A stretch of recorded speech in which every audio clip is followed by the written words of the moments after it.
Well, Anglicanism has come out of the Church of England, and I think that was very much a cultural church and a landlocked church. But from that beginning, it's grown into an international congregation and something that's based around scriptures and a certain prayer book. To me, it's got a long history with going back hundreds of years that started in England and had its roots in the Catholic Church. But to me, it's a style of Christian worship that has congregated around English language and British culture. And now that the Anglican Church is in Australia, it has got its own particular character in Australia as well. In St. Augustine of Canterbury, also known as the Apostle to England, who was sent to England in the year 597 AD to Christianize the lands by the orders of Pope Gregory the Great, and was accompanied by St. Lawrence of Canterbury. Augustine would land in the lands of Kent, where his missionary work would be enormously successful.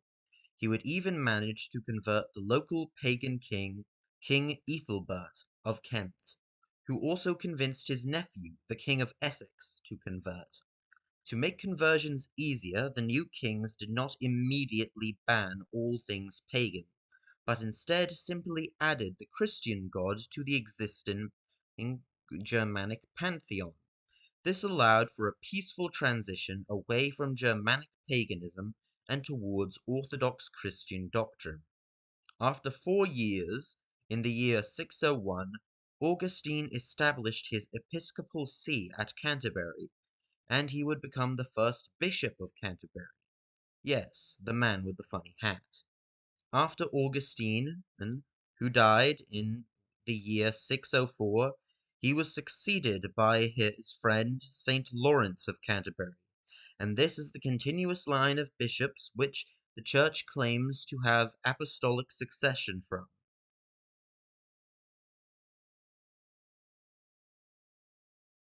The rest of Britain would slowly be converted over the next century, as the various pagan kings of England converted, followed by their people in mass. However, a series of deaths would delay the Christianization of the land. After the death of King Ethelbert, which happened either in the year 616 or 618, his son refused to be baptized, leading to the nation of Kent relapsing into Germanic paganism for a few decades, with the same thing happening to the kingdom of Essex. This led to bishops being expelled from the lands. However, the land was finally Christianized in the latter half of the 7th century. Despite these setbacks, Christianity would become entrenched in British culture from the 8th century onward.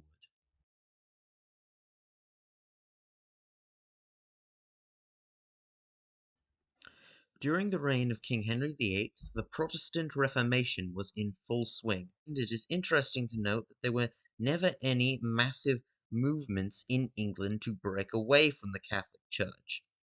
That is not to say that there were none, but any significant movements were quickly snuffed out by King Henry VIII, because despite what some may claim, King Henry was actually a devout Catholic.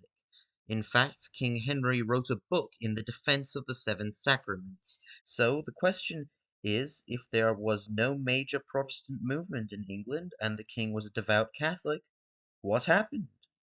Well, the most bad thing that could happen. Women. King Henry fell in love with a woman called Anne Boleyn. However, at the time, he was married to a different woman named Catherine, and as such she had to go.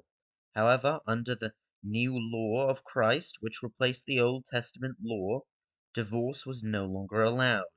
As such, if you wanted a divorce, you had to go through the church first. He argued that the Pope had gotten wrong when he allowed him to marry Catherine, who was his brother's widow, and now divorce was the only solution. The divorce court dragged on for 2 years before the Pope simply said no. This enraged King Henry, who saw it as a betrayal from the Catholic Church, an institution that he had defended during the Reformation.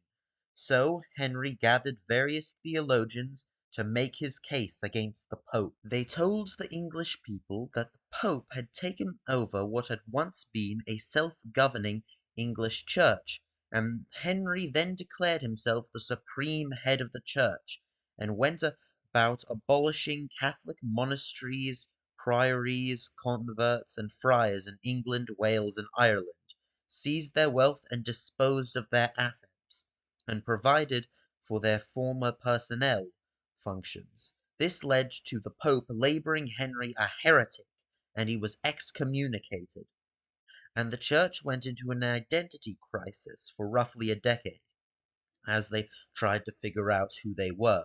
The captain of the ship, of the now very confused English ship, was Thomas Cranmer, who was at the time Archbishop of Canterbury. He would lay down the foundations which would become Anglican theology and beliefs. He supported the principle of royal supremacy, in which the king was considered sovereign over the church within his realm. He wrote and compiled the first two editions of the Book of Common Prayer and a complete liturgy for the Church of England. With the assistance of several continental reformers, to whom he gave refuge, he changed the doctrine or discipline in areas such as the Eucharist, clerical celibacy, the roles of images in places of worship, and the veneration of the saints. Beyond these things he would not change much else, and also these changes would mostly due to power struggles between the reformers and conservatives. But these changes would form what is now known as Anglican Orthodoxy, Conservative Anglicanism, or Anglo-Catholicism. The Anglican Church from the 20th century onward has faced its fair share of both issues and controversies. With a growing divide between Catholic revivalists and progressives in the Church, it seems more split than ever before, especially on issues such as homosexuality and abortion. The current Archbishop of Canterbury, Justin Welby, saying in 2019, quote, "There is a possibility that we will not hold together." In 2016, an Economist article said Justin Welby just about holds the Anglican Church together. The issue of homosexuality has been ripping Christianity apart for decades now, with traditionalist Anglican viewpoints saying that revisionists are trying to introduce apostasy into the church and moving away from traditional viewpoints that homosexuality should be condemned, and allowing Western secularism to dominate their worldview.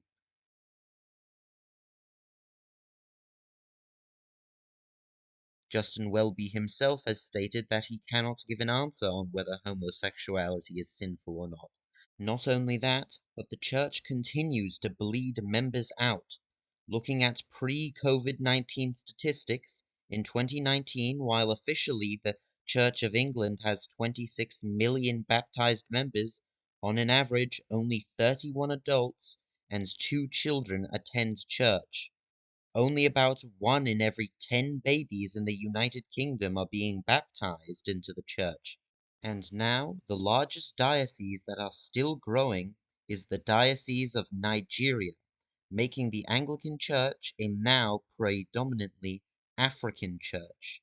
And worse yet, only 1% of English people aged 18 to 24 have stated that they were a part of the Anglican Church.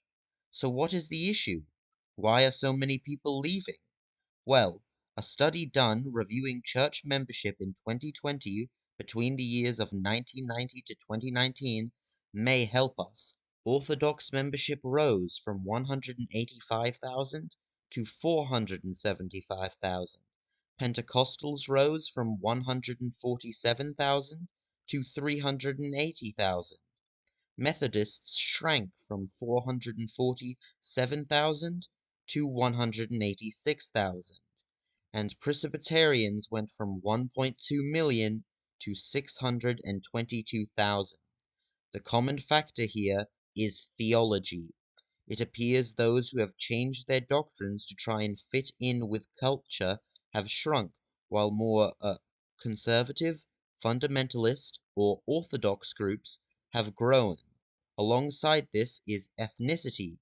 While predominantly white churches are shrinking, those which appeal to have a more mixed background have grown.